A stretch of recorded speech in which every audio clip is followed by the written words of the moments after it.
지난 2008년 3월 어느 날 밤 애들이 지나가다가 사람 누워있다 그러길래 사람이 그냥 그렇게 해서 죽었다 하니까는 무서워갖고 저녁에 칼 같은 거로 손자국이 비인 적도 있고 한 11번 정도 찔렀다고.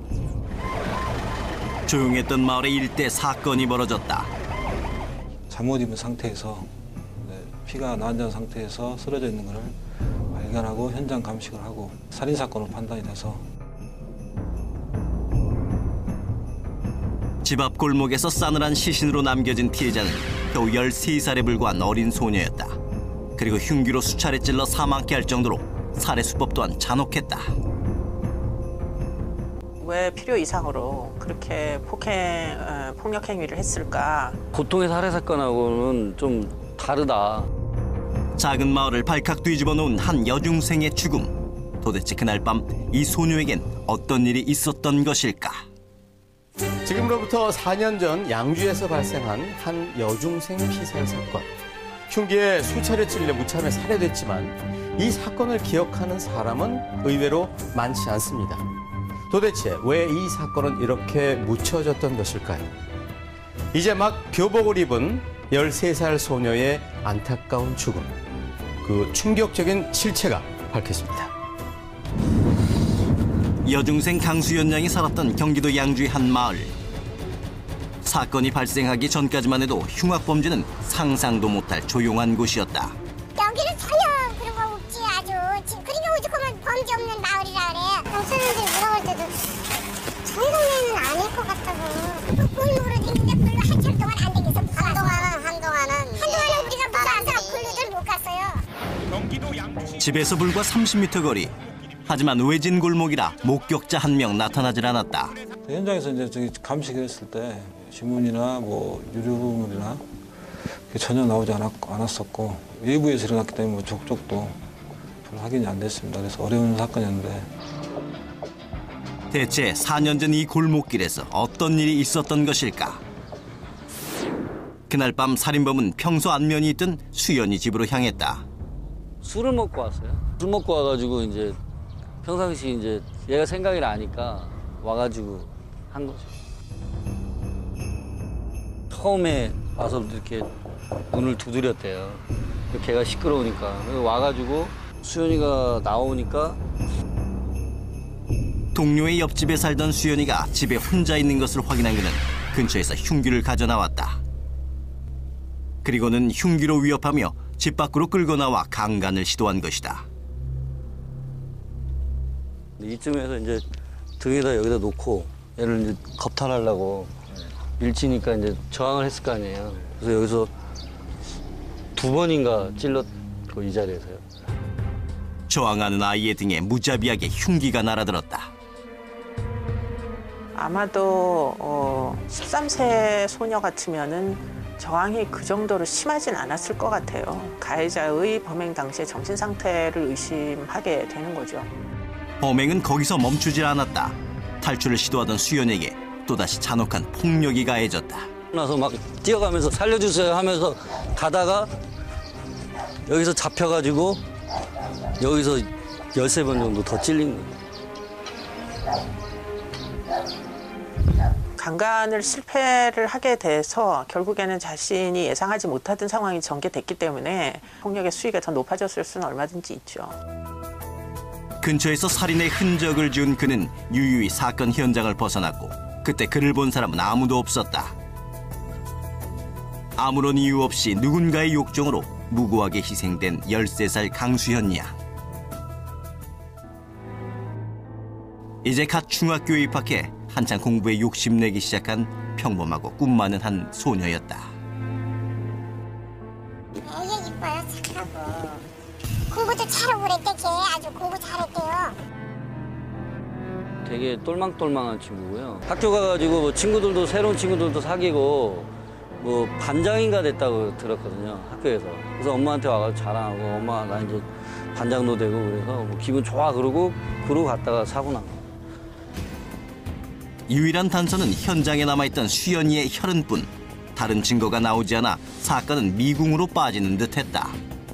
3일째 되는 날 이제 더 이상 뭐 수사를 진전할 게 좀 많이 없어가지고 이제 원초적으로 한번 현장을 한번 주변을 한번 사살 수색을 해보자.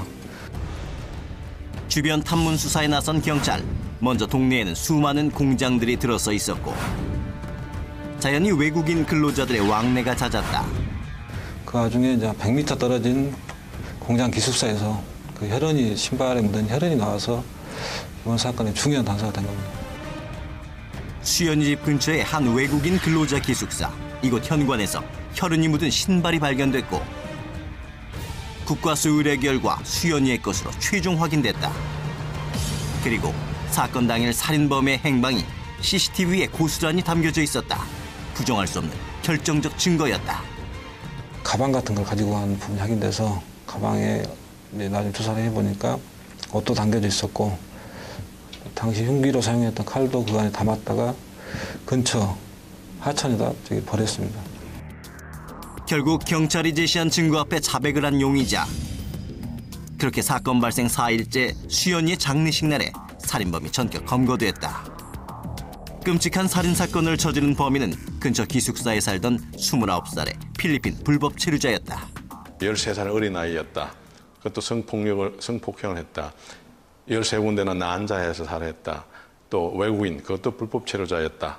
이런 것들이 다 국민들이 분노를 덜컥게 할 수 있는 그런 요소를 다 가지고 있는 거죠. 저는 이제 당연히 이 사건이 중앙 언론에도 보도가 될 줄 알았는데 보도가 안 되더라고요.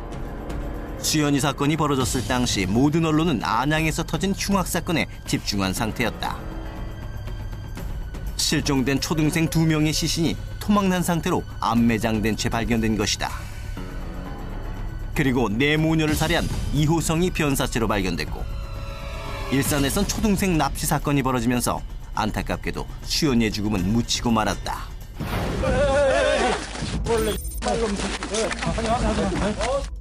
검거 며칠 뒤 양주에선 현장 검증이 있었고 태연자약한 그의 태도는 주민들의 분노를 샀다.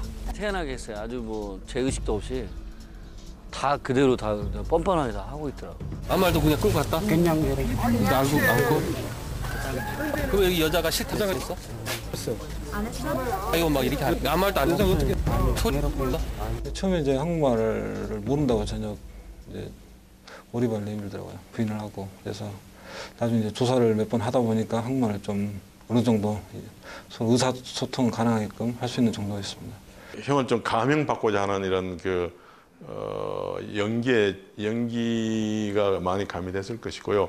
분리하면은 얘기 안 하고요. 일부러 그런 거죠. 지능범이에요. 제가 볼 때 철저하게. 때문에 물증이 없었다면 미제로 남을 뻔한 사건. 피해자는 무기징역을 선고받고 대전 교도소에 수감 중이다. 만일 혈흔이 발견이 안 됐으면은 사건이 자칫 잘못됐으면은 미궁에 빠지거나 장기화돼서 가족들한테 많은 심려가 되지 않았을까. 이국인 같은 경우는 일단 국내인하고 달리 인적사항이 확인될 수 있는 지문이나 DNA, 그다음에 자료 등이 전혀 없기 때문에 예를 들어서 범행을 하고 나서 도주를 한다거나 아니면 강제 추방을 당한다거나 그러면은 근거할 수 있는 방법이 전혀 없습니다. 지문이 있더라도 현장에서 확보된 지문이 A라는 외국인의 것이다는 정보죠. 그런데 그 외국인이 지금 어디서 뭘 하고 있는가는 모른다는 것이고. 얼마 전 세상을 떠들썩하게 했던 수원 살인사건. 길 가던 여성을 강간하려다 토막살이한 이 사건도 외국인에 의한 범죄였다. 범인은 조선족 오원춘. 다행히 사건 발생 하루 만에 검거됐지만 용의자가 현장을 떠났으면 행적을 추적하기 어려웠을 것이라는 게 전문가들의 의견이다. 현재 국내에 거주 중인 외국인은 150만 명에 달한다. 자연히 외국인에 의한 범죄도 늘고 있는 게 현실. 2007년 176건이던 성범죄는 지난해 308건으로 증가했다. 외국인이 유입이 될 때 그 사람들의 전과 경력 이런 것들을 그쪽 무슨 사법 당국에다 요청해서 받는 것도 아니고 그러니까 일종의 이제 도피적 목적으로 국내로 이제 잠입하는 그런 불분명한 구성원들이 늘어나고 있는 건 틀림이 없죠. 같이 더불어 살아야지 우리들만은 살 수는 없잖아요. 그래서 포용할 수 있는 배타적인 게 아니라 이제는 포용적인 그런 자세가 필요하고요. 포용하되 관리할 거는 하다는 것이죠. 그 관리가 자국인 보호를 위해서도 뿐만 아니라 사실은 외국인 보호를 위해서도 관리는 필요한 것이죠. 4년 전 바로 이 자리에서 공포 속에 목숨을 잃었을 여중생 수연이. 이미 사건은 종결됐지만 그날의 아픔이 쉽게 지워지진 않을 것 같다. 어느 날 갑자기 그것도 아무런 이유도 없이 사랑하는 딸을 보낸 어머니. 꿈 한 번 제대로 펼쳐보지도 못하고 떠난 딸을 생각하면 세상 모든 게 원망스러웠을 것이다. 내 딸은 보냈지만, 내 딸은 가슴을 묻었지만 제 이에 또 이는 아픈 가슴을 누가 당할지 어떻게 알아요? 세상에 잘 알려지지 않아 더 억울했을 13살 수연이의 죽음. 외국인 150만 시대를 살아가는 우리에게 한 가지 숙제를 남겨주고 있다. 우리는 외국인 범죄를 어떻게 바라볼 것인가?